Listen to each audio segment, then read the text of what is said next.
नाजरीन, खाना काबा कई मर्तबा तामीर हो चुका है।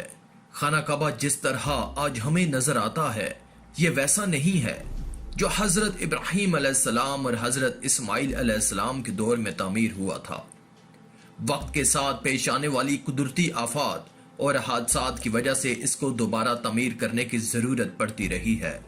बेशक हम सब जानते हैं कि खाना काबा की दोबारा तामीर का एक बड़ा हिस्सा नबी करीम सल्लल्लाहु अलैहि वसल्लम की जिंदगी में नबूवत मिलने से कबल मुमकिन हो चुका था। ये वो वक्त था जब नबी करीम सल्लल्लाहु अलैहि वसल्लम ने एक बड़ी खूनरेजी को अपनी दूर अंदेशी से रोका था। एक बड़े कपड़े में हजरे अस्वद को रखकर हर कबीले के सरदार से उठवाया था। इसके बाद आने वाले वक्त में कई मर्तबा खाना काबा की तामीर होती रही है। आखिर में खाना काबा की तफसील से आराइश 1996 में हुई थी, जिसके नतीजे में बहुत सारे पत्थरों को हटा दिया गया था और बुनियाद को मजबूत करके नई छत डाली गई थी। यह अब तक की आखिरी बड़ी तामीर है और अब खाना काबा की इमारत को पहले से कहीं ज्यादा मजबूत तस्वर किया जाता है। इसके 2 दरवाजे और एक खिड़की हुआ करती थी। दोबारा तामीर किए जाने से कबल खाना काबा का एक दरवाजा अंदर दाखिल होने के लिए और एक बाहर जाने के लिए इस्तेमाल होता था। एक जमाने तक खाना काबा में एक खिड़की हुआ करती थी। खाना काबा की जो शक्ल आज मौजूद है उसमें सिर्फ दरवाजा है, खिड़की नहीं। हम लोगों ने खाना काबा को हमेशा काले रंग की कस्वा और सोने के धागों में देखने की ऐसी आदत हो चुकी है कि हम इसको किसी और रंग में तस्वर भी नहीं कर सकते। यह रवायत अब्बासिद यानी जिनके घर का रंग काला था उनके दौर से चली आ रही है, और लेकिन इससे कबल खाना काबा मुख्तलिफ रंग के गुलाफ से ढका रहता था। इन रंगों में हरा, लाल और सफेद रंग शामिल हैं। खाना काबा की चाबियां एक खानदान की तहवील में हैं। फतह मक्का के वक्त नबी करीम सल्लल्लाहु अलैहि वसल्लम को खाना काबा की चाबियां दी गईं, लेकिन बजाय इसके कि आप सल्लल्लाहु अलैहि वसल्लम ये चाबियां अपने पास रखते, आपने ये चाबियां बनी शाइबा खानदान के उस्मान बिन तलहा को वापस कर दी। उस वक्त से आज तक वो इन चाबियों के रवायती रखवाल हैं और नबी करीम सल्लल्लाहु अलैहि वसल्लम के नादिर अल्फाज की रोशनी में ये चाबियां हमेशा उनके पास ही महफूज रहेंगी। ऐ बनी तलहा, ये चाबियां रोजे कयामत तक तेरी तहवील में रहेंगी, सवाए इसके कि जोर जबरदस्ती तुझसे गैर इखलाकी तरीके से छीन ली जाएं। नाजरीन, पहले खाना काबा हफ्ता में 2 मरतबा आवाम के लिए खुला होता था और कोई भी खाना काबा के अंदर दाखिल होकर इबादत कर सकता था, लेकिन मौजूदा जमाने में ज़ाहिरीन की तादाद ज्यादा होने और दूसरी वजूहात की बिना पर खाना काबा को अब साल में सिर्फ 2 मरतबा खोला जाता है और इसमें आला शख्सियात और खास मेहमान ही सिर्फ दाखिल हो सकते हैं। खाना काबा के आस पास तैराकी की जा सकती थी। खाना काबा के वादी के निचले हिस्से में होने की वजह से दीगर मसाइल में से एक मसला ये था कि जब बारिश हुआ करती थी तो वादी में सैलाब आ जाता था। यह मक्का जैसे शहर के लिए कोई अनोखी बात नहीं थी, लेकिन यह बात दूसरे मसाइल की वजह बनती थी। इस वक्त यहाँ सैलाब की रोकथाम और निकासी आब का निजाम मौजूद नहीं था।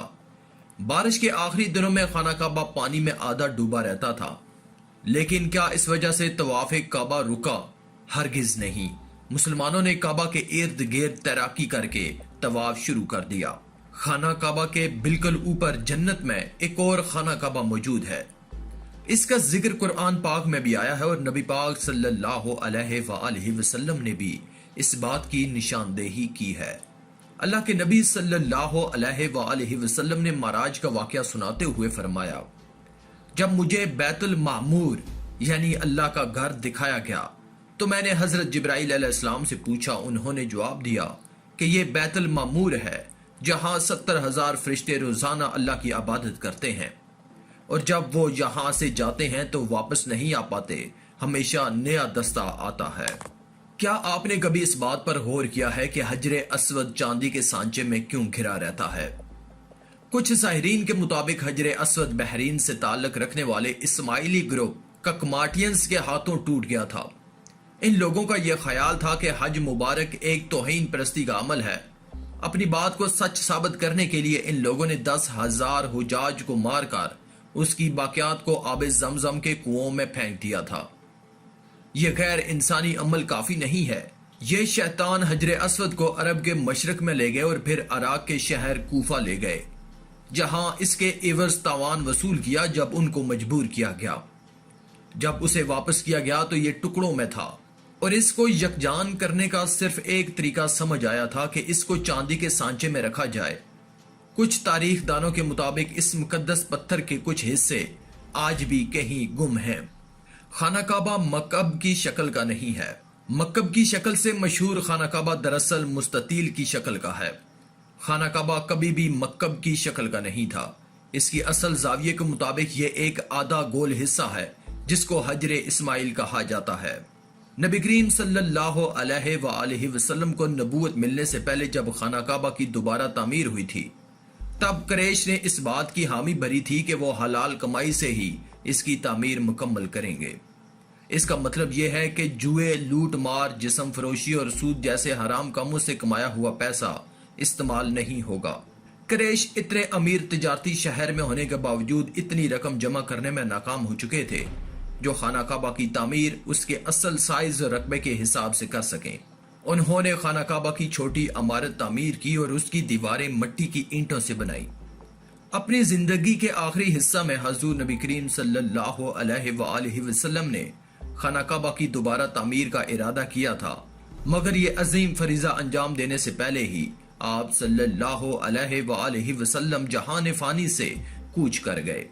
خلیفہ عبداللہ بن زبیر کے دور حکومت کے چند سال کے مختصر وقفہ میں خانہ کعبہ اپنی اسی شکل میں موجود تھا جس میں نبی کریم صلی اللہ علیہ وآلہ وسلم نے دیکھا تھا۔